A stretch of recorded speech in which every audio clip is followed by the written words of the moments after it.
going on down there?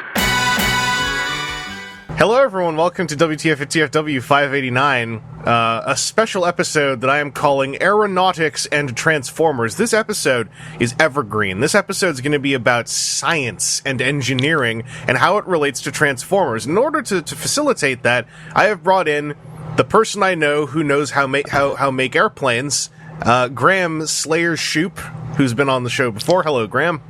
Hello, and I wouldn't necessarily say make airplanes, because the last ones I made didn't turn out so hot. He makes airplanes, he grows them. He's an airplane grower. Not enough sunlight on the last batch. You know, it happens, the weather's weird. Graham, just for the folks, what is your aeronautic background? I am a pilot and an aircraft mechanic. I'm an aircraft mechanic by trade and a pilot by hobby. I was taking a sip of a drink because I'm a podcast host by hobby. And by trade, apparently. Yes, pilot, hobby, building plane, bits, engineering, etc., trade. So that's where part of our expertise is going to come from. However, I've also called in a favor with one Aaron Aksmth. You might remember him from this entire podcast, and he's here to represent the helicopter side of the aeronautic industry, which I believe he's actually pivoted into a full career. But Aaron, why don't you tell the folks your aeronautic background and your helicopter-ronautic background? Engineering at Purdue University. That's like the first and most recent man on the moon came from Purdue's aeronautical engineering program. So I've got that lineage. And then I currently work as a subcontractor basically for Sikorsky helicopter. It took me a second to process the first and most recent, and I got really sad for a second. Yeah, it makes me sad every time, but it is true. I keep forgetting. Like, you just assume, right? Yeah. We're still going to the moon because that's the thing that man does and hasn't for like 60 years. They did it. They did it when like we could barely even make a car go. So I mean, obviously, yeah. You know, my phone has many times the calculating power that they use to get there, and we should be able to. Oh, that's right. We worked on the phone. It's coming soon, though. Theoretically, it's the Gateway program. Theoretically, it's coming soon. Theoretically. And then Elon's just going to say, whatever, I stopped on the way to Mars. On top of my atrocious labor practices. I shot a car. So I have us a little topic list here, and I will say, by the way, in case, like, I doubt that any more powerful meeting of the minds of aeronautics could possibly be listening to this podcast, but I didn't, like, come up with essay questions and give everyone, like, a week to figure out a very long and well-researched answer. This is going to be a little bit, just, like, firing the excrement, as we call it, but I thought it'd be fun to have a conversation about Transformers based on a very relevant industry, and you know what? As of this recording, they recently revealed a Top Gun crossovers F-14? F-14? Yes. Is that what it is? The 14? Yep. It's made by Copenhagen Hummengummer or whatever. That's it. So airplanes and Transformers, I think, are a very specific, long-running topic in that when an airplane looks good, it's hard to make it turn into a robot that looks good, and vice versa. I'm sure while we're talking, we're going to end up also just talking about Macross, because honestly, who's put in more work trying to make airplanes that work as robots than Shoji Kawamori? Funny, because I was going to mention that whether you brought it up or not. I mean, you have to, right? Like, even the Jetfire thing aside, no one else has done that much work of, like, trying to make fuselage-oriented line art actually turn into a biped. And convincingly, too. Oh, yeah, and obviously Transformers doesn't have to worry as much about the realism side, but it is cool when realism enters into things, because the toys have to still facilitate realism, at least as far as mass. They're trying. They're getting real good at making mass just disappear, as we've talked about many times over the years. But just to kind of kick this off, what I was thinking is on the positive end. This is for the optimists everywhere. On the topic of an aircraft turning into a hidden alien robot, if that happened, what would work in its favor at all? Like, is there any kind of, with the way aircrafts work, is there anything about an aircraft changing shape that would play nice with aeronautics in any way? Like, aircrafts have moving parts, like landing gear. Well, I mean, the F-14, this Maverick is kind of a transformer in and of itself. The F-14 has sweep wings, so it can change the aspect ratio to be better at low speeds or better at high speeds or all of that stuff. So it kind of is a transformer in and of itself if they're going for that. If you're talking about into bipedal robots, that's like... So, yeah. I think the other thing we got to take into account, too, is, like, what aesthetic of Transformers are we going for? Because if it's the movies and they can just cheat... Like, that would work a lot more in their favor than if we're going for, say, like a G1 aesthetic, which is very blocky, and blockiness does not lend itself to aerodynamics all that well. How much super technology magic can we get away with? Because, like a military jet, there's not a lot of spare space in that thing. If you're talking about, like, a jumbo jet, it's a flying aluminum tube. There's plenty of space to fold mass into or fold mass out of. You have to define the terms of your initial statement, sir. Well, and then if we're talking about aluminum too, like a giant robot made out of aluminum, probably not going to stand up to a whole lot of combat all that well. I think that already reveals that, like, this is more nuanced, because one thing that always kind of runs through my mind when I think of these kind of topics is how when I see the discussion on a message board, most of the time it's incredibly binary. It's, well, an airplane's always going to have underjunk, or if it doesn't have underjunk, the robot's skinny. And that doesn't make sense either way, because how would you fit a robot in an airplane? And like you're saying, like, there are, jumbo jet versus fighter jet, for instance, VTOL jet versus like a water ski jet. So I would say the main baseline rule is, be they movie or G1 or anywhere in between, Transformers are made of space metal, so we don't have to worry about the actual robot being made of aluminum. They're made of space metal, like they're made of robot skin that can apparently just mimic any given material. Anti-gravity thrusters or something in there, so they don't have to have real engines in there. It's like, nah, it's this little puck. Yeah, there's clearly thrusters, because, you have Transformers with jet heels, like exhaust in the heels, and they can float around like that. So it's like spacefaring boosters are usually a factor, because they seem to often fly around in space quite happily. I think that if it's going to be movie versus something else, to me, it's going to end up being kind of the same, because the movie bots can cheat in that, like, the thing can just, like, plate and layer plates on top of each other over and over again. The G1 guys, like, borderline, like, let's just take a look at Starscream. Starscream basically has to morph to some degree to go from having blocky legs that turn into a sleek rear half of a jet, for instance. So they both cheat in their own ways that I think on a tech level you could say is the same thing. The movie robots let you see the lines in between the panels. The G1 robots do it on like a cellular level. Right. And I think the big advantage that the movieverse has is they don't necessarily have to be humanoid shaped either. Oh, yeah. So, yeah, you could play with mass a lot more easily in that than you could in the very humanoid-centric other universes of Transformers. Yeah, like movie Starscream's the classic one, right? Like, I always felt like his design, outside of the part where a lot of people want him to look like a Starscream, once you get over that after, like, 6 years, literally, it's like, his design I thought was really cool in that he is a jet that is turning into a kind of bird person.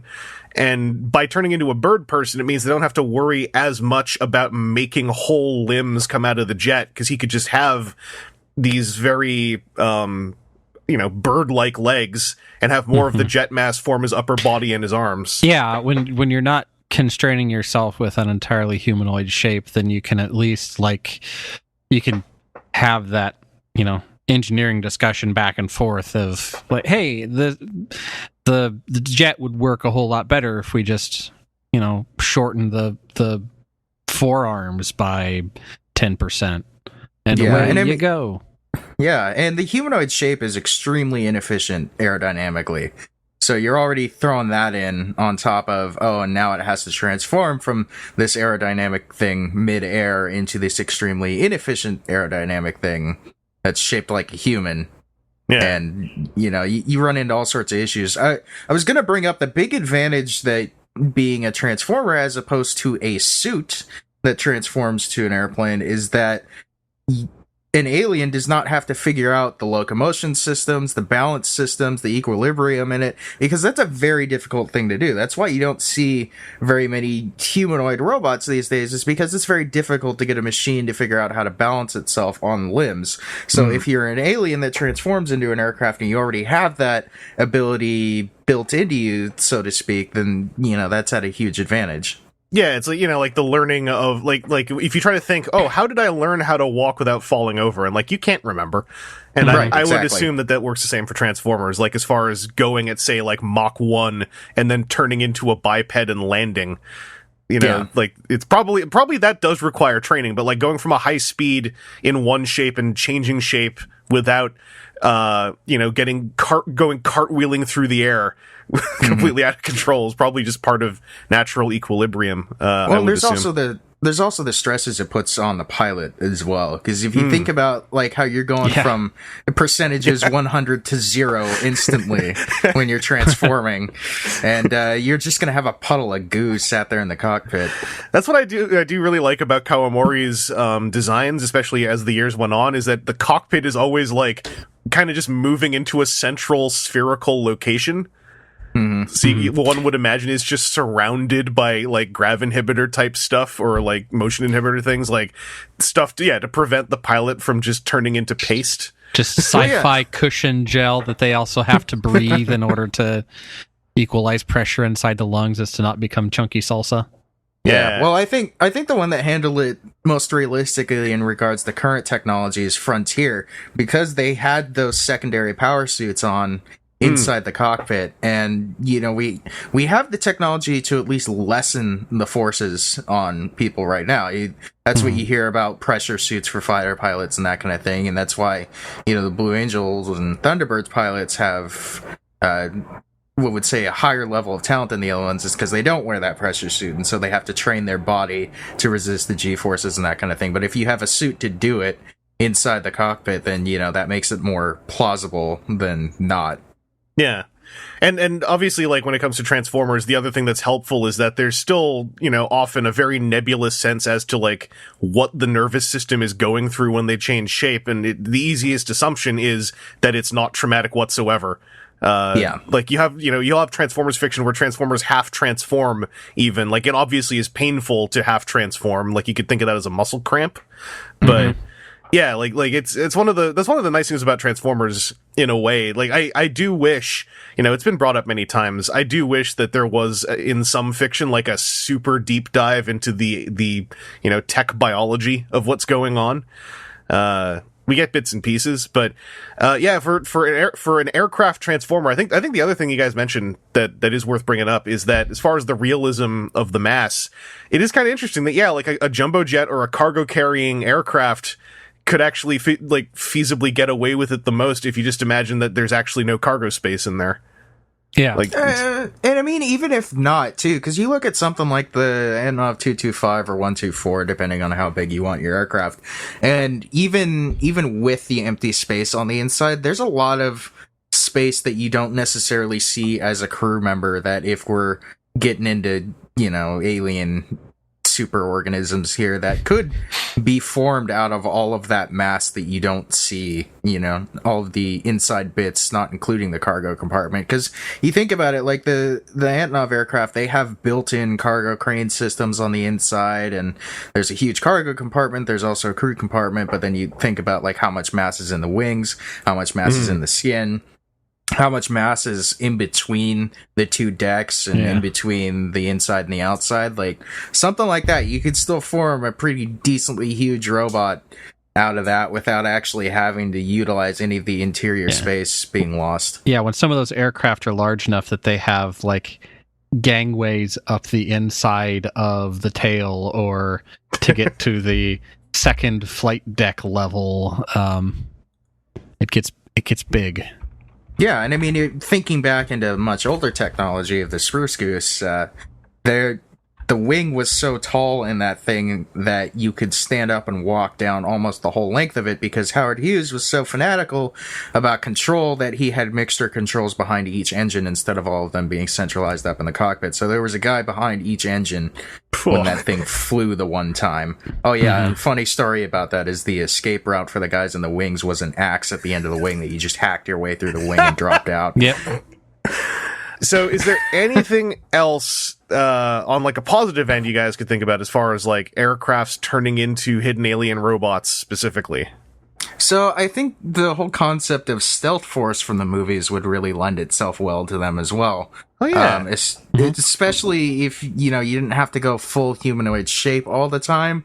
Like, if you're in a dogfight with another alien transforming organism, then being able to pop out parts of you that you need and disturbing the airflow as little as possible would lend itself very well to it. So I think, stealth force as a concept would work very well with this, as opposed to having to pop your entire insides, outsides every time.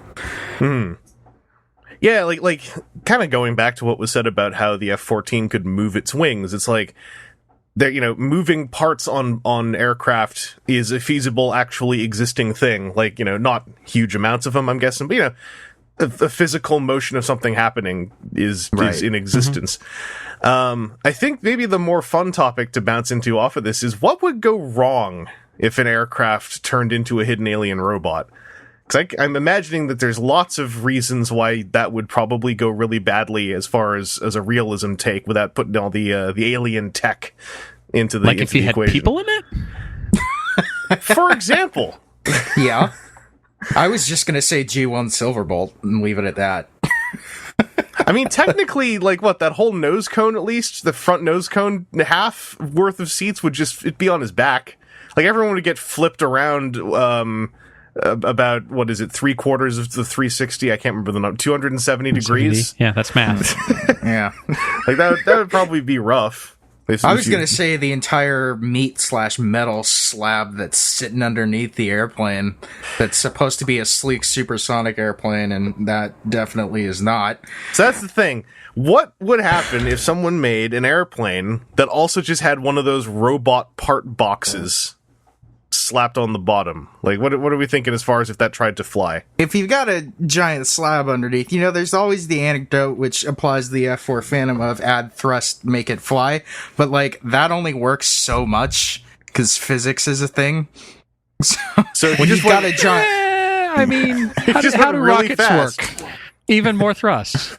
Yeah, and I mean, we're talking about in atmosphere, though, right? Because, rocket power will get you so far. It won't get you a whole lot in maneuverability, but it will get you a lot of straight line speed. Oh, and yeah. To bring that to Again, we're talking about space robot magic technology, though. Yes. Yeah, yes. but I'm also saying, like, could a plane work if it was a Starscream toy with a big block on the bottom? And what would happen if someone just tried to fly one of those around like a hotshot, ace? I mean, we would have to discuss how much of a big block it would be, because, the new movie masterpiece Starscream, that size block might work if you cleaned up all the jagged edges a little more. But if we're talking, Combiner Wars or even classic Silverbolt, then, we're getting into a different ballpark there.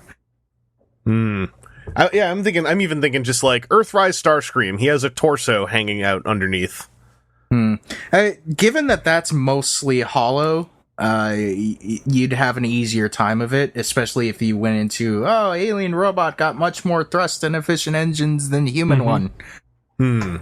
So little bit of force field just makes an aerodynamic shape around it. Blown air flaps are a real thing. I've never heard someone say that. Make it work. It chronoplans. There you go. I've never heard the force field idea, but honestly, that would really feasibly end nicely the whole conversation about every time there's a plane with undercarriage in Transformers toys, you go force field rounds it off. There you go. And I mean, there's also the other thing too of it doesn't necessarily have to work like an Earth airplane does.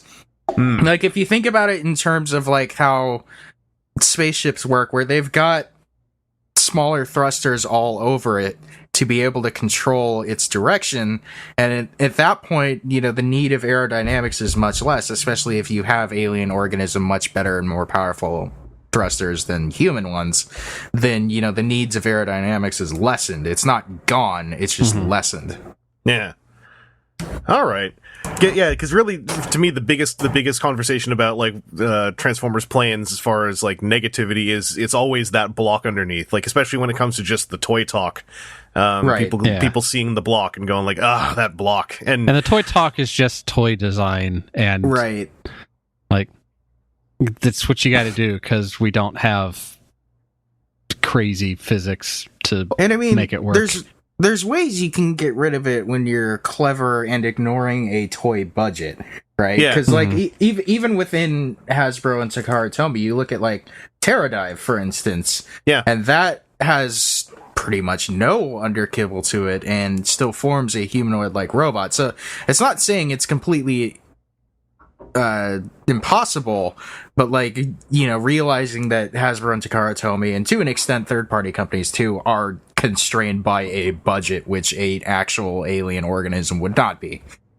Yeah, I was gonna say that like for the Starscream's always the easiest example because he's basically a dude made out of blocks who turns into a jet, which inherently is kind of messy. It's happened in toys where you just have all the blocky parts flip 180 to reveal a rounded part.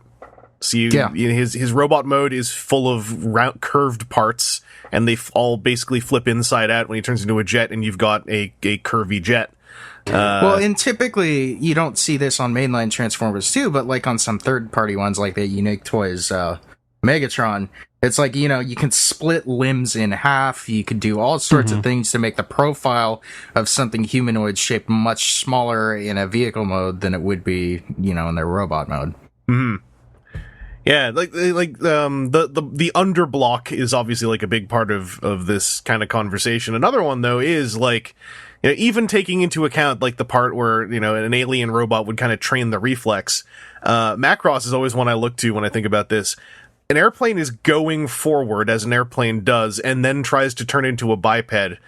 Like, Macross seems like it's kind of the way to do it. Like in animated, Starscream pulled the Macross trick pretty much in his stock footage, where you deploy counter thrusters basically that are the legs. So this is where we get into the feasibility of it being a human piloted machine, to which I think the Gerwalk mode of Macross would be the most feasible and likely way we would implement that if ever we were to, which that's a whole different conversation. But being able to pop out limbs while still keeping the general shape of the aircraft is the way that would have to go if it were not an alien organism. But getting back to if an alien organism were transforming at full speed of whatever speed it's going, you still have the laws of drag. And so even if they weren't trying to slow down just because of physics, they would slow down and probably tumble unless they, you know, instinctively countered that movement while they were transforming. I wonder sometimes if that's why I feel like, at least, I didn't really look this up, but I always feel like airplane transformers tend to do little spiral moves while they're transforming in midair.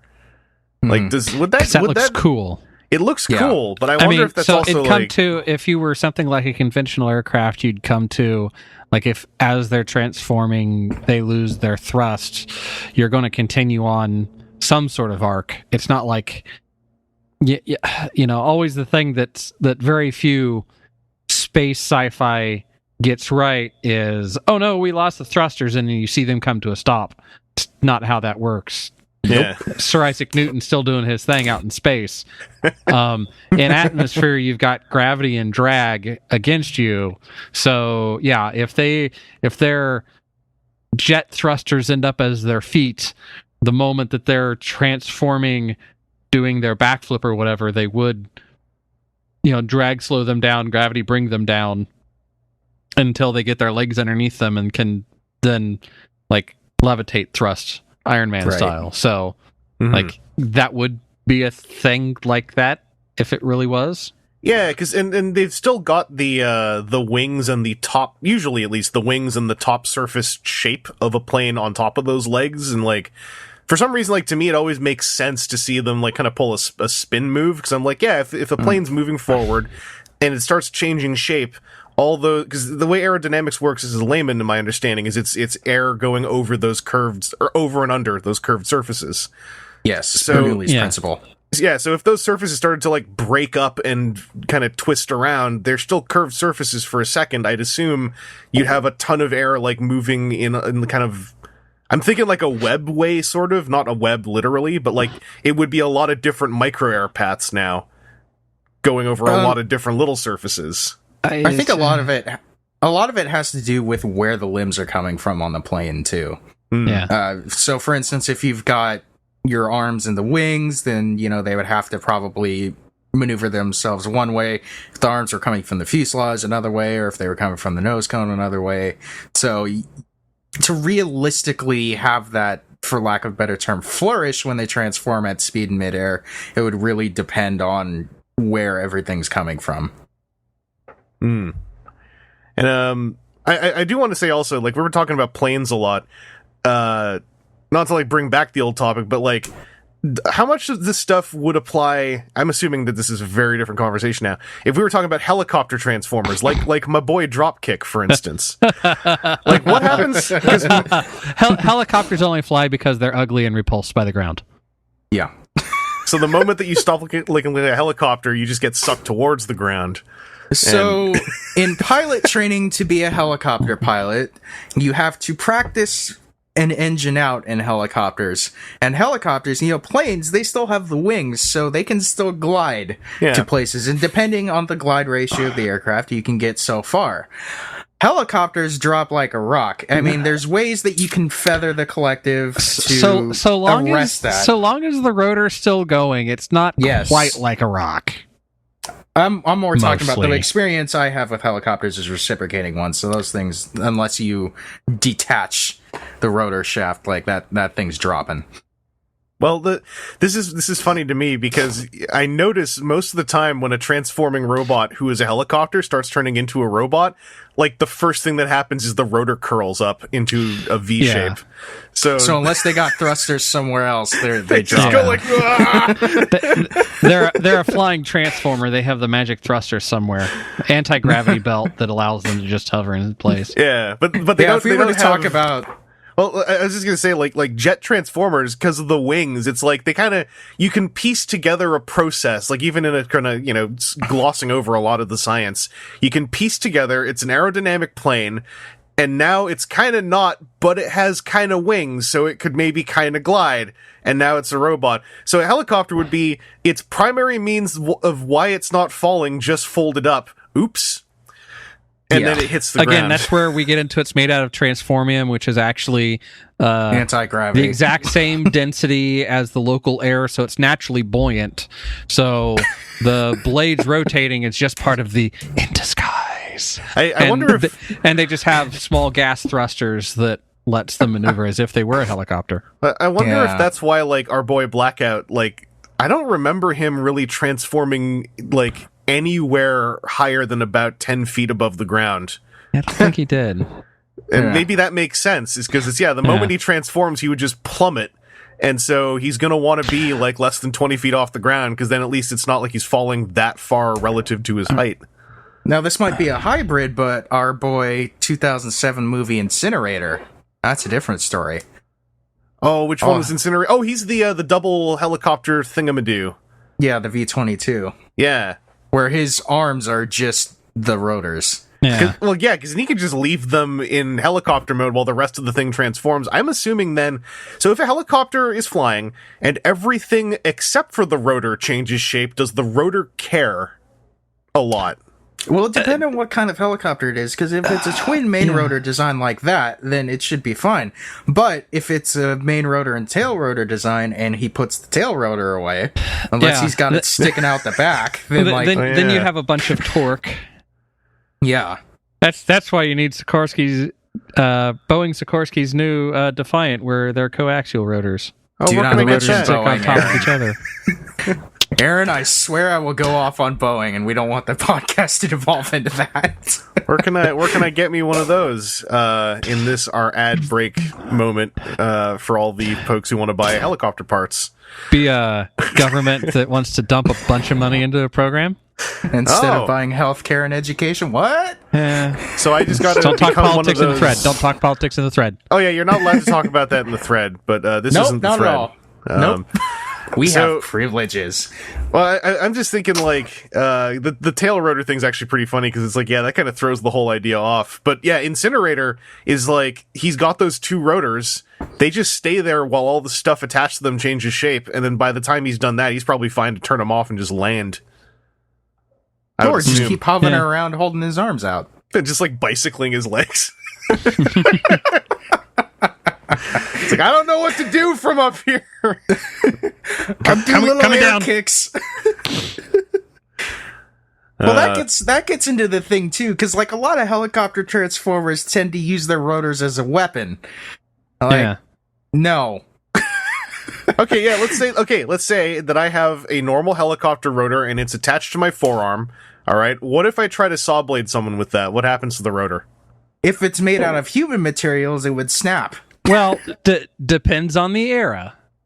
Yeah. Because you hear about old Huey pilots in Vietnam that would drop down into bamboo jungles slowly and basically cut their own landing zone with those rotors because they were wooden spar aluminum wrapped.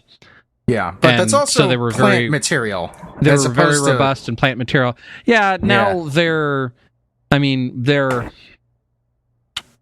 stronger, like on their long axis.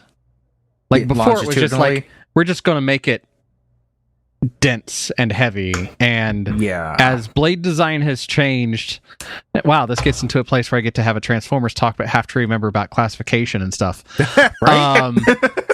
So before it was just like, a wooden spar, and you would have foam material and wrap it in aluminum, and that would make your airfoil shape.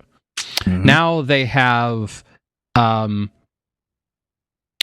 aluminum or titanium hollow tubes, and then use something like an aluminum honeycomb panel to make the shape, and then just a few layers of composite material, so like maybe carbon fiber or fiberglass or a material such as that with resin impregnated in it in order to give it the aerodynamic shape, but makes it all as light and strong as possible in like the length dimension. But not for combat. Yeah, but that's because that's where you're having to resist your forces. But if something happens to those blades, they'll peel. It was a National Guard helicopter a few years ago had a delamination issue happen to it, and one of the blades just lost all of its skin and then rapidly lost all of the honeycomb underneath it. And they were able to land in a field and had to basically be trailered out. They had to go out and take all the blades off of it, put it on a trailer, and schlep it out of there, and then figure out why that happened, and then put new blades on it, and away they went. Delamination incident sounds really like unremarkable, but also quietly very scary, just as a phrase. Yeah. Yep. So that's the thing about composite materials in modern aircraft too, is metal is predictable. Even in corrosion, points of stress, failure points, all of that, it's predictable. Composites are a lot more difficult to diagnose problems because the technology to inspect it is not quite as far as metal inspection. So, some of the smaller airplanes, like for instance a Diamond, one of the ways to inspect for delamination is take a coin and tap in areas, and if it sounds different, it is different. Mm-hmm. Hey, back to my old construction life, that's actually how you test concrete on bridges.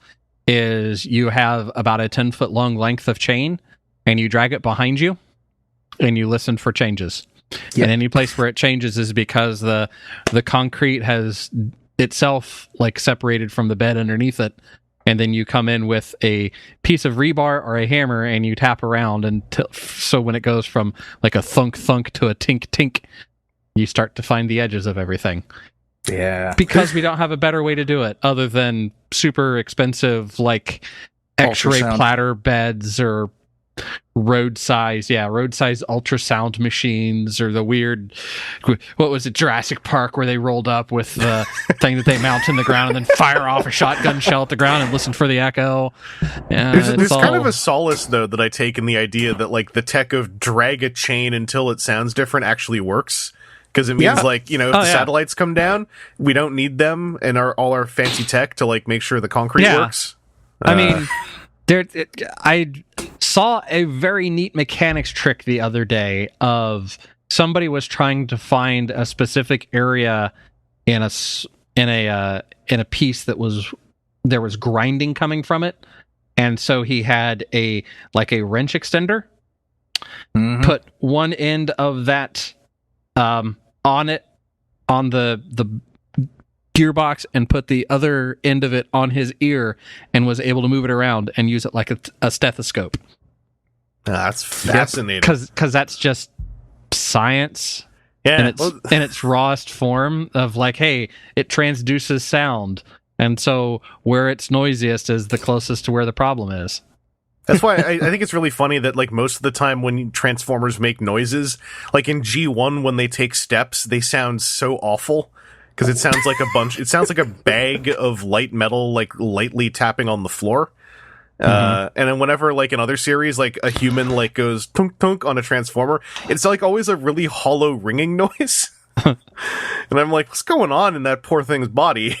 That, like, you can go tunk tunk, and it's like, gong gong. It's like, what's happening? It's the Transformer bone marrow disease. Yeah, that's what the marrow frequency is what it is. Yeah, there you go. I mean, getting back onto if they were to use their rotor blades as weapons, it's like, so that's why a bird strike is so dangerous. Besides changing the aerodynamics of the airplane if it struck a wing or a control surface or something like that, the main bird strike test that a plane has to pass is if it gets ingested into the engine or if it hits the prop blades. And they're designed on a normal airplane to shatter and go through the engine in small enough pieces that it doesn't completely destroy the engine. That's so that's like the drop test for toys, where it's like, it's fine if it shatters. Yep. The pieces just have to not be of certain dimensions. Also, I just want to say, when you're saying the bird strike test, for the layman, I am assuming this means when a plane hits a bird, literally. Yes. Just in case anyone's like thinking this is like some kind of like fancy pants. So thing. funny story about that is how they test it. They have an engine running and they fire a frozen turkey or chicken out of a cannon into the engine while it's running. Sounds like the best job. I run the poultry cannon. That's actually a Canadian, boy. Okay, any air farce from the 90s folks out there know what I'm talking about. That's Canadian humor. There's all sorts of footage of that. That's why the 777X was delayed for so long. Well, part of the reason. They got carried away shooting chickens at it? No, because the engine kept failing the bird strike test. Oh, okay. Someone's like, no, not yet. Give me this multi-million-dollar test platform. I'm gonna fire more poultry at it. I brought a dozen because I just need this. Listen, I cleaned the grocery store out. I'm gonna do this one way or another. I just like the idea of like all I could get were the small Cornish game hens. Is that okay, or does it need to be? Can we? Well, what if we shoot two at a time and not just like together, one? Twine four of them together into kind of like a shell of hens. Yeah. And into a grape shot. What if we did it chain shot style? I take these two game hens and I have 4 foot of sausage links. I'm wondering now, what would, like, because, well, actually, no. I was about to attribute durability to sausage links that they don't have. Never mind, that's silly. I was like, well, isn't that the entire point of this podcast? What if you hurled sausage links into an engine and then the casing didn't break? Would that just, it would be like shooting webs into the engine, but webs made of pork intestine? I mean, the casing would definitely break, because one of the first things they show you in maintenance school is the aftermath of a guy getting sucked through an engine because he tried, it sucked his hat off, so he reached up to grab it and got sucked through, and Yeah, the casing would definitely break. I'll just put it that way. I figure if I can break the casing with a kitchen knife, then an engine can probably break the casing. Yeah. There's one other thing this is making me think of. This is relevant, but also actually just relevant to Transformers cars. Because whenever, as a little kid, even, this crossed my mind. Oh boy. You getting into Formula One? You getting into my other thing? Not yet. That's for another one. All right. So when you have something like an engine, like a thing that is spinning, ostensibly more than 360 degrees at a time, it never has to unwind itself. It can just keep spinning one direction. Rotary engine? Yeah. Mm-hmm. Imagine that being part of your biology. Like, that always kind of wigged me out as a kid when I thought about how, like, if I had wheels on me that were part of my body, like, they wouldn't uncoil. Like, I can twist my arm a little bit for a little while, but then I have to twist it back the other way. Like, what if there was a part of your body that could be a rotary component like that? And just, like, continuously spin, but still somehow be connected to your quote-unquote nervous system. Do you know how difficult it is to make rotary hydraulics work? I don't at all. I just assume you get a rotary in a box. And or just ask Mazda how the last rotary engine went on the RX-8. So you mean you don't just get the rotary box and then, like, build the casing around it and spray paint it on the inside? No. If you want to communicate data through something, or electricity through something, or hydraulics through something, or anything through something that rotates, it's deep into nightmare territory. Oof. I mean, like, fiber optics are bad enough because that's just a strand of glass that you fire an image through, and if it gets like a speck of dirt or a scratch on it, then that messes with the signal. And, like, those are such a pain to inspect because you basically just stick this mini camera with a light on it that you look down through the entire line and then try and see what's wrong with it. That's how the guy who checked the fiber... I actually thought this was kind of fascinating because it didn't occur to me until he was doing it. When they put fiber optic into my building for the internet, the way the guy checked the connection is that he had one guy down on the ground floor, and then, like, I am many floors up from the ground floor. He just took a pen light. It looked like a pen light, and aimed it into the socket in my living room. And then the guy on the ground floor, like, oh, I see the light. And I was sitting there, and I was like, what are you? Oh, and like light loss test. Yeah, I was like, that's so straightforward, but also, like, kind of blowing my mind that, like, you can, like, shine basically a flashlight at a hole in the wall up here and see it down there. That was one of my certifications at large aerospace company. That's will remain unnamed for my sanity. Oh, you were the flashlight man for the fiber optics. That was one of my many jobs. I made sure almost all systems in the airplane worked. Oh, that seems simple. No. It's not. Especially on an airplane that has a predisposition to do many bad things. That's why it's currently grounded. Yeah, you don't want airplanes with weird brains that have trouble working flying around.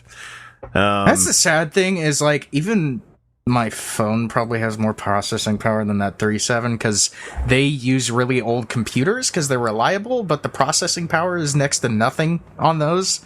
Yeah. So that was part of the reason that thing has so many issues in it, and I'm not gonna get into more of those because that's something else. It is one of my favorite like casual topics. The whole way that, like, the older the computer, the more reliable and unhackable it is to a certain degree. Yeah. And it's like, it's neat, but also it's kind of like every now and then, like, even for like a payroll system once in the 2000s, I saw one of those computers that was the black screen with green text on it. Yep. And I was like, why is this the payroll machine? And they're like, that's the payroll system. And I was like, okay. That's still part of why much of the U.S. and their dealings with like checks and dealing with accounts, why they can withdraw cash immediately, but sometimes it takes as long as a week to get all of your money back after a refund or whatever, because it all still runs on systems from the 70s, because nobody in the US wants to pay the billions of dollars at this point that it would be to completely upgrade to modern toys. Yeah. Well, and then modern systems also come with that risk of, like, how secure are they actually? Well, the more pathways you have, the more vulnerabilities you have. So, like, on one of the other airplanes that large aerospace company made, they found a vulnerability in the onboard entertainment system that someone on board the aircraft could hack into it and then take control of any onboard system on the aircraft, which includes navigation, flight controls, anything, just by getting in the back door on the onboard entertainment system. So they had to patch that out. Those touchscreen entertainment systems seem like the most rinky-dink operating systems I've ever seen, so that doesn't surprise me. Yeah. They're straight up Linux. Yeah.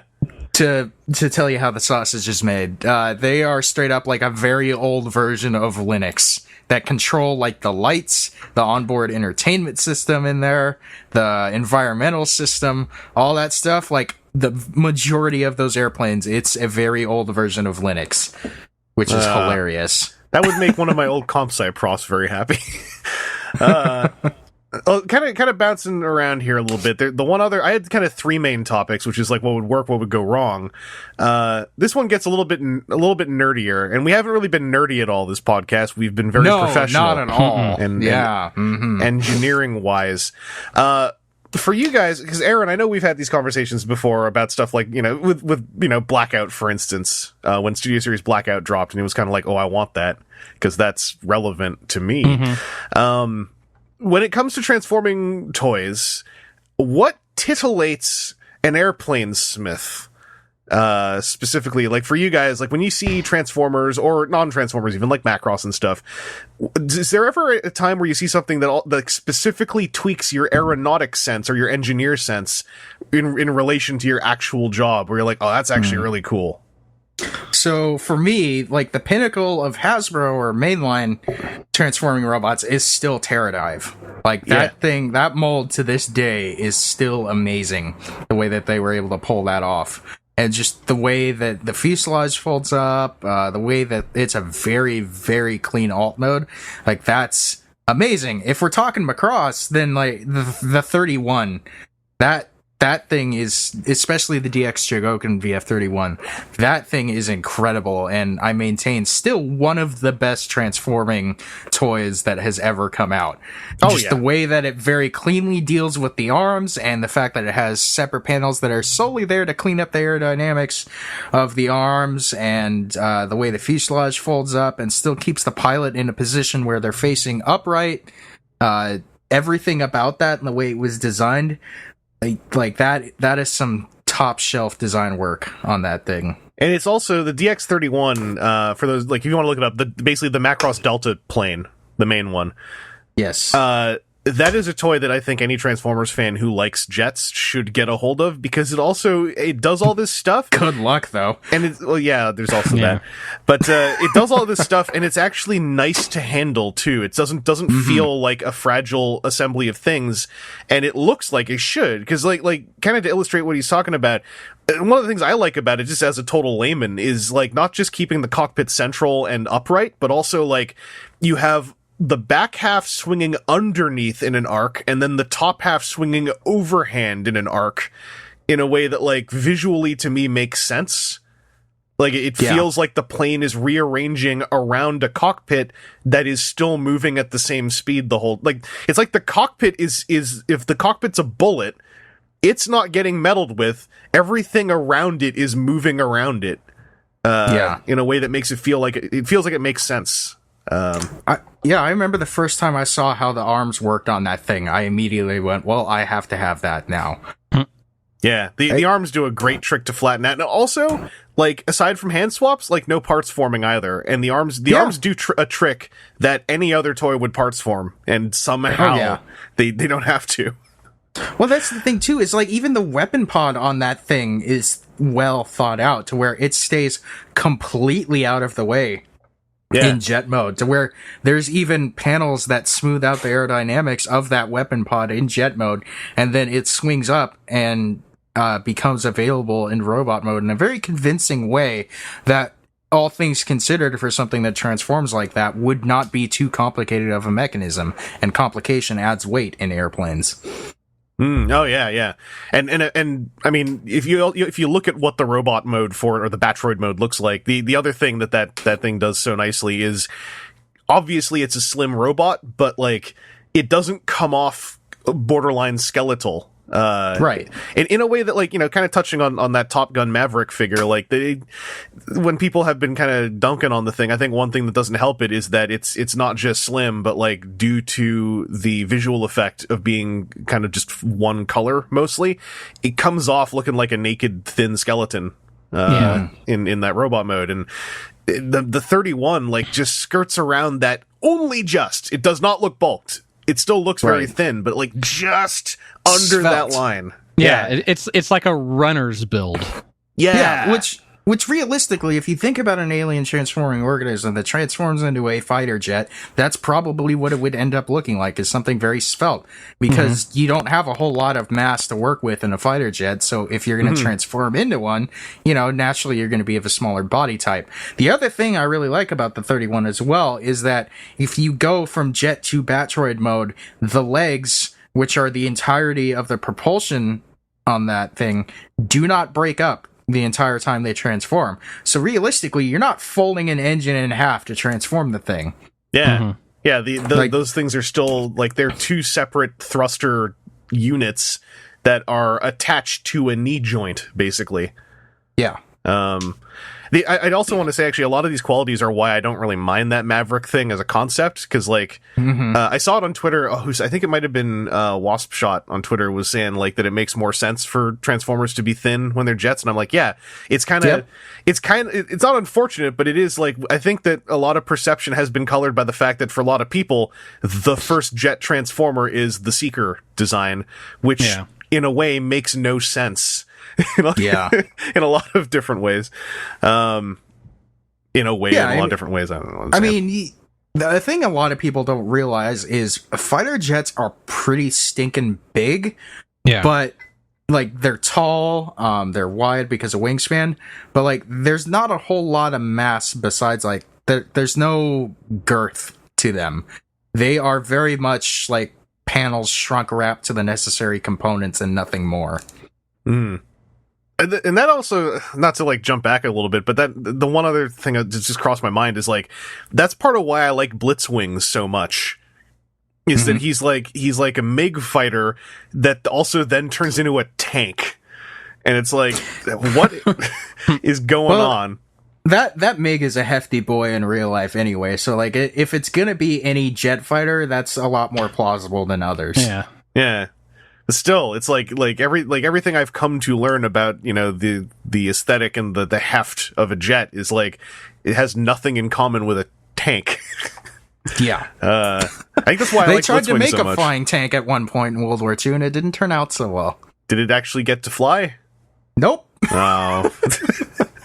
Basically, it was a tank that they were going to make a glider. They said, all right, we're going to have this tank, and it's going to have detachable wings on it so that we can glide it to where it needs to go. And so it was that's so logical, too. Like, if you don't know anything, like, that's real good logic. Like, I see it. Yeah, so it was a terrible glider because it has a tank strapped in the middle of it, and it was a terrible tank because the tank was so light that because it had to fly, that it had no armor on it. And then at one point they were like, oh, to make this fly better, we'll just detach the turret. So not only do they land in a combat zone in a flimsy tank, but then they gotta get out and put the turret on the thing while presumably under fire.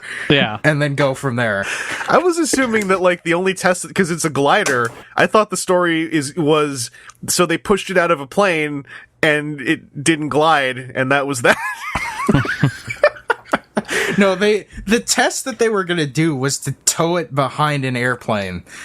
And then, like, as soon as it gets on the ground, they'd, like, detach the wings. But then someone also came up with alright, so what if the wings detach in midair? That thing ain't aerodynamic.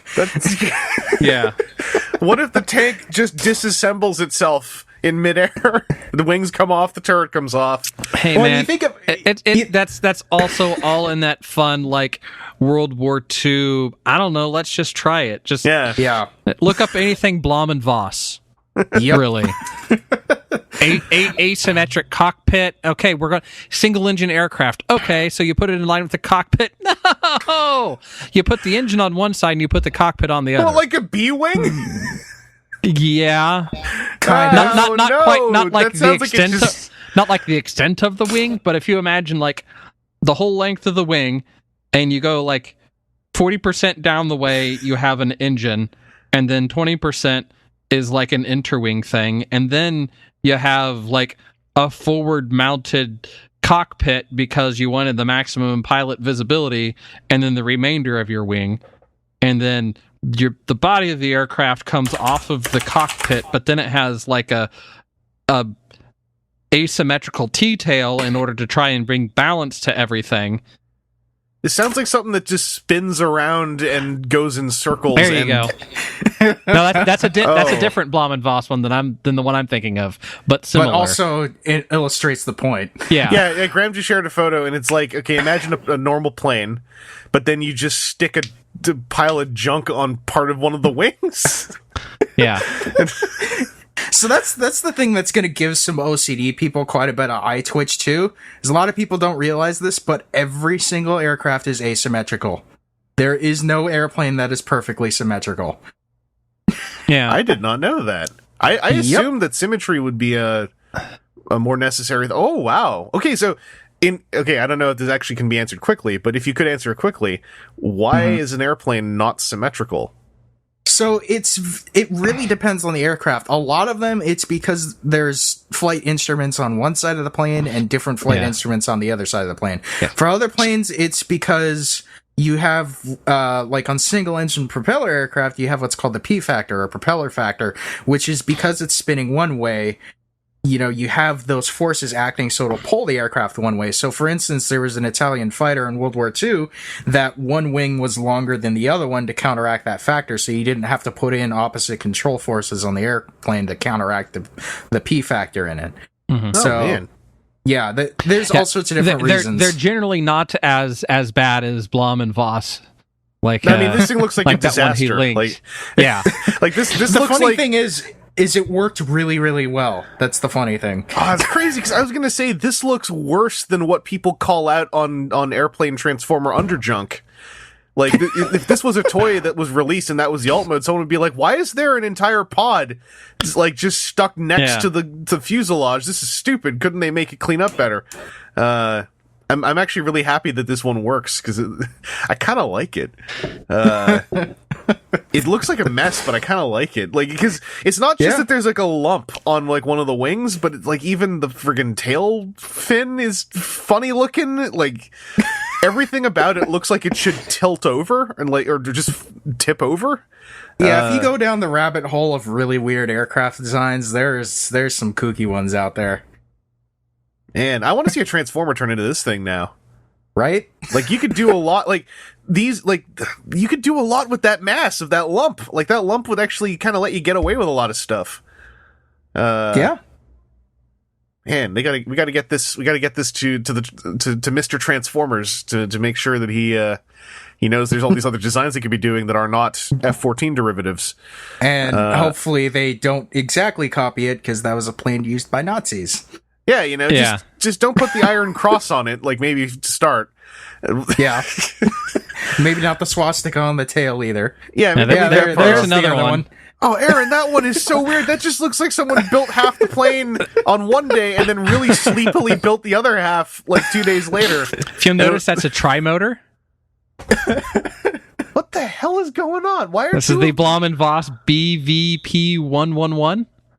Can we just get, like, the Blom and Voss Studio Series going? Like, I mean, we had this conversation before, Chris, too, about Chronoplans, those ground effect airplanes. Yeah. Yeah, like, I want to see a Transformer one of those, specifically the Caspian Sea Monster. Yeah. Yeah, these are so, like, these shapes are so cool, and through that, getting them to turn into a bipedal robot seems like it would be way more interesting than, like, how do we cram it all into the middle, as often is the case. I wanted to swing back quickly here, because Aaron, I never actually got to you. I know things that titillate your aircraft's enthusiasm. That thing is hilarious. I actually forgot about that one, Aaron. Thank you. I'm cheating. I'm using Reddit r/weirdwings. Yeah. But Aaron, like you've been real hyped to get a hold of like a Sikorsky helicopter in Blackout. You have a well documented love of the SR-71. I wear a piece of it all the time now. Yeah. So I mean, I guess, like, is there anything that jumps to your mind outside of those two enthusiasms, I guess, as far as, like... When it comes to the toy, I love the clean look. I mean, yeah, I like Blackout because that's a helicopter that I've signed drawings on. But it's also very little kibble on it. Things of that nature. More so, to me, that design was done very well on it. Now, as far as aircraft that I like, other things that I like, funky fun stuff in appearance is always highbrow. Movie highbrow. That's a good one. Even oh shoot, what was the Scout biplane? Ransack. Ransack. Yeah, Ransack. I was going to mention that too. That's a good one. Ransack was cool, and he was pretty light on kibble, especially for being the super small size. Oh yeah. Things like that are always where my chef's kiss comes in. Just because it's, and again, that's more so just because of the design iteration that'd go into it versus just something that's neat otherwise. And I always have an easier time liking Transformers that are flying objects when they just full on go sci-fi ship or craft mode, because then you don't really worry about the underkibble so much. And that it's always more believable than not for me when it comes to those kind of things. And, just taking examples, I'd love to see Transformers of, say, some of the designs out of Star Citizen, because there's some cool designs in that game.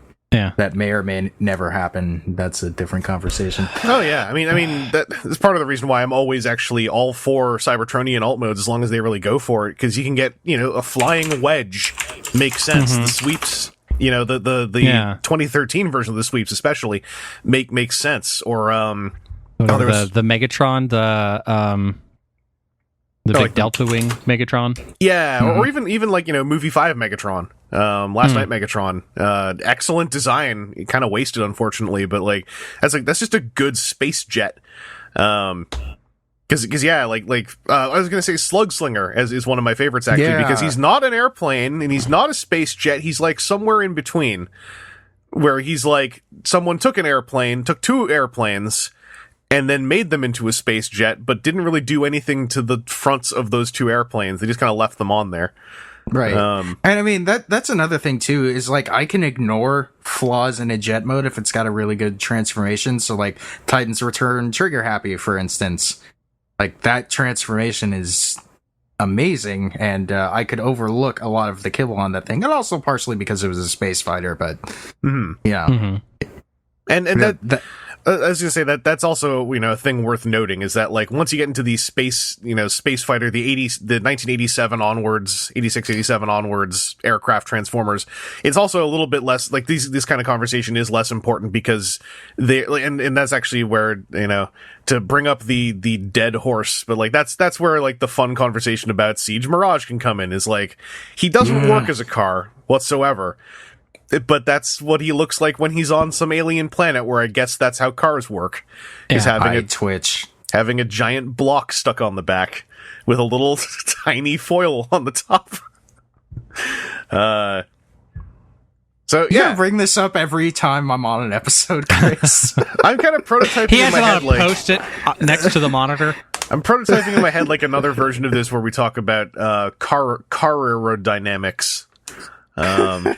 Because I know you know about some of those too. Also, I was gonna put those first, because we talked about the first two of these images you're sharing, so I'm gonna put them into the thread. But the rest of them, y'all got to remember to share these in the thread, because these planes are ridiculous. Yeah.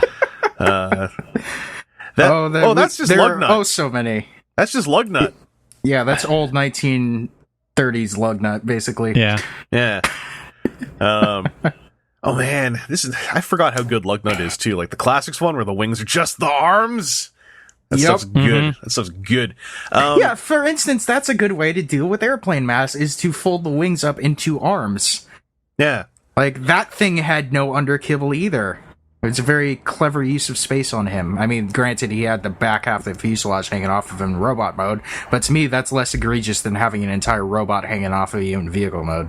And he could technically, like, transform his center mass and still have two glidey wings to, like, kind of approach a landing before they turn into arms and he, slaps him into the floor.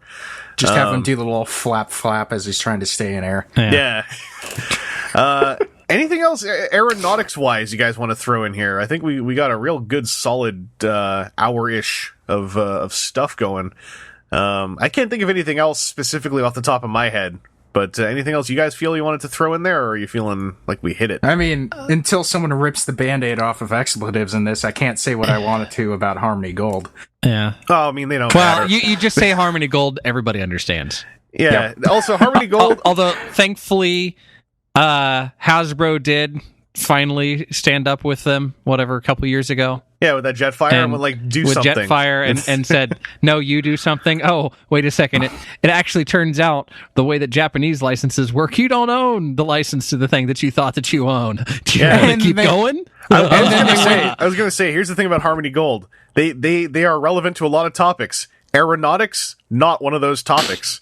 They don't own any kind of airplane design. That's specifically one of the things they actually can't lay claim to with a lot of confidence, given that the guy who designed all those airplanes has said, "Oh yeah, Harmony Gold are a bunch of thieves." Yeah. All right. We could talk about how reverse swept wings work, since that's kind of a mystery. Oh, that to people. shows up all the time too. Yeah. So what is a reverse swept wing, and is that a thing that works in real life? So yes, it is. There are a couple airplanes that do use that. In fact, Pterodive is based off of one of them. Yes. I will link that in the thread here for the listeners, in case you were blanking on a sec here. That's when the wings, instead of peeling back or kind of arcing backwards, they have forward swept. They sweep forwards, so it looks like they're pointing towards what the plane is flying at. So, it is very advantageous to have a high degree of maneuverability in a combat aircraft. And so, to give yourself more maneuverability, you have to create instability in the aircraft. So a lot of these fighters have a fly-by-wire system, so that means that your controls in the cockpit are not actually attached to the flight controls. They send electrical signals and electronic data signals to a central flight computer that then interprets that depending on the surrounding conditions of the aircraft, and then puts the input to the controls. So it feels like you're controlling the aircraft, but you're not directly, to put that in simple terms. So you're giving the computer advice on how you'd like the aircraft to fly, and the computer's trying to keep you from killing yourself. Right. So if those computers were to fail in a fighter jet, the thing would become uncontrollable. And so and maneuverability goes hand in hand with instability. So, like, for instance, a trainer aircraft, like a Cessna or a Diamond or something like that, are very stable airplanes, but they're not very maneuverable. So a fighter jet has to be very maneuverable, but that means it has to be very unstable. So a forward sweep on the wings helps accentuate that maneuverability. And it's a weird thing because of the way airflow works. So if you have a backward swept wing, naturally the airflow hits the wing root before it hits the wing tip. And so this is the opposite. And it's very difficult to explain in a short amount of time, but it makes it very, very maneuverable. But at the same time, the reason why you haven't seen as many of these is, one, it's very complicated to build a forward sweep in a wing, because the way you have to build the wing spar is completely different. You have to use a lot stronger materials, and physics doesn't like it. Yeah, physics does not like it. It's very complicated to make, and it is even more unstable than a normally swept wing. But it does exist. There's a NASA aircraft that does it. There's a Russian aircraft that does it.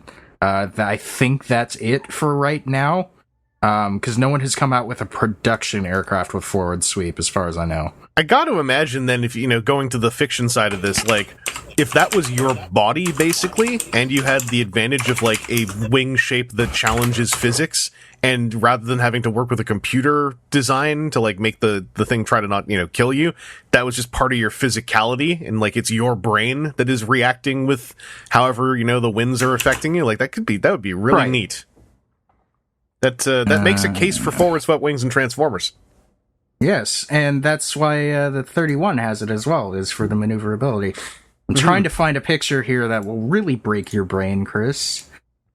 Just like a plane made entirely of wings? No. Oh, I think I've seen this one before. This is the one that, it's like, you think it's a perspective shot, but it's not. The thing is just... It's because the entire wing rotates. It's just crooked. It's the crooked plane. So that's the thing, is the faster you go, the less surface area in the relative wind that you want to drag your airplane to slower speeds. So, the more you clean up your airplane at speeds, the less power you have to have. So the entire idea behind that airplane was giving less and less wing area the faster you go. And then Aaron just went and threw that in here.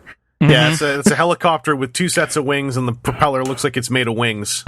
Yes, that's a Sikorsky. That's the S-72 X-Wing. You can't call it that. So, Someone already. It was called that in 76, 77.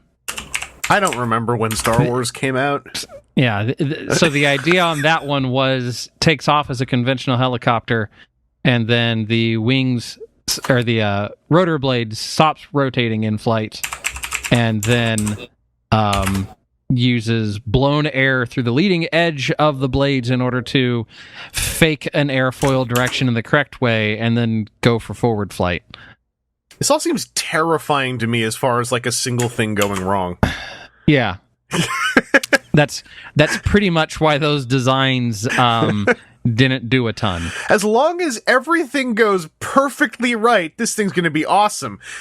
If it doesn't, it will flip around, spin around, and explode, is what it sounds like. So it never flew like that. It flew as a helicopter, and it flew as a jet without the helicopter blades on it. And then after that, they're just like, no pilot wanted to be the one that was like, let's just flip that switch mid-flight. I'm gonna get used to this. It's gonna be fine. No, it's absolutely fine. So the last one I linked here is the rotor dyne, which instead of having an engine turn the rotor blades there, it just fired fuel and air out of the tips of the rotor to make that thing turn. Mm-hmm. Yep. That seems really metal. That seems really cool. That's like the animated Optimus putting a jet on the back of an axe. That seems really neat. That seems tremendously dangerous. It was tremendously loud, which is why they didn't keep making it. Oh god, right. If those things are all little engines. Yeah. Especially since that thing was supposed to take off and land from rooftops of buildings in the middle of a city. So it's gonna be this deafening cacophony for like 3 minutes.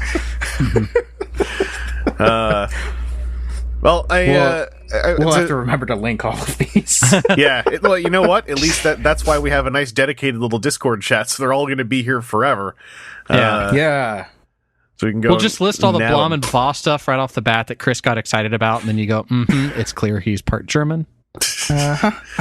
I mean, you start presenting me with goofball asymmetry, and I just start getting excited.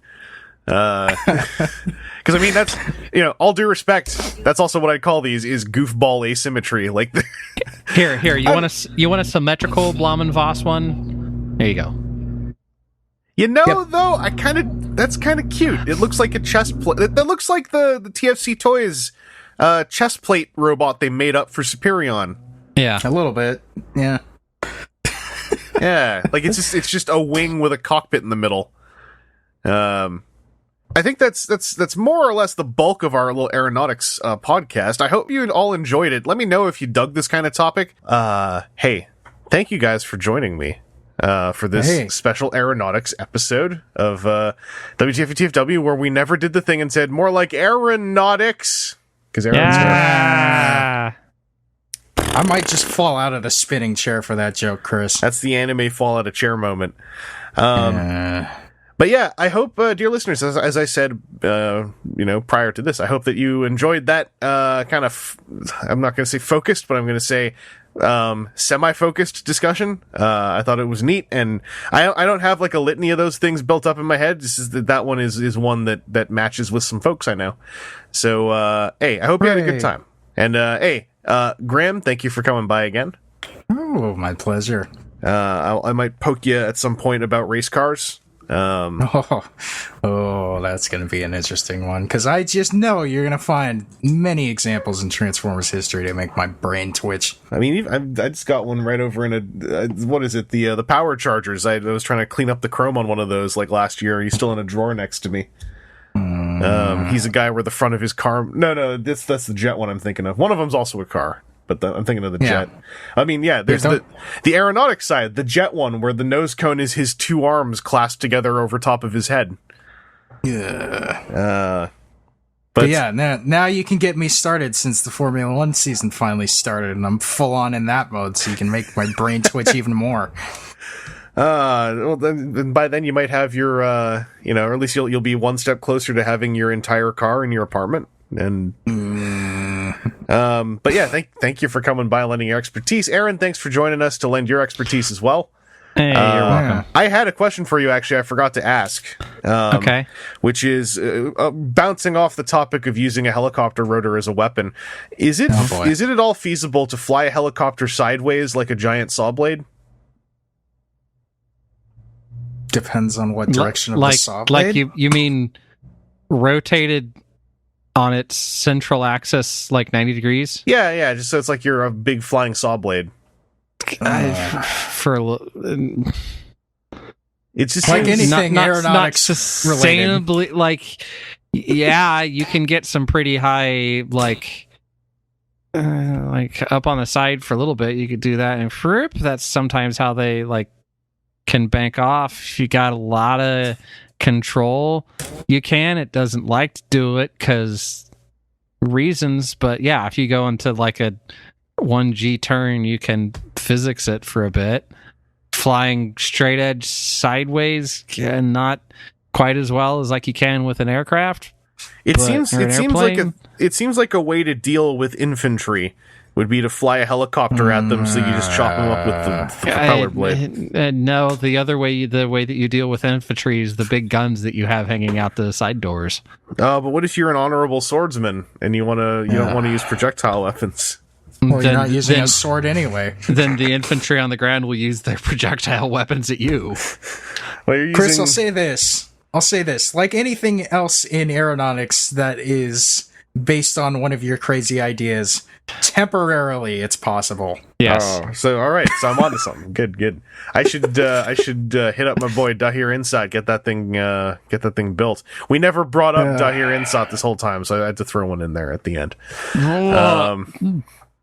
You also made it an entire podcast without making the joke that helicopters are fake. No, you just didn't see the air quotes when I said Aaron was a helicopter specialist way back at the beginning. Oh, all right. I was actually trying to go for audible air quotes, but no one heard it, so I let it go. You didn't inflect in your voice hard enough. It's difficult. There's a lot of syllables in helicopter. He did enough damage by saying Dahir Insat, and then I got.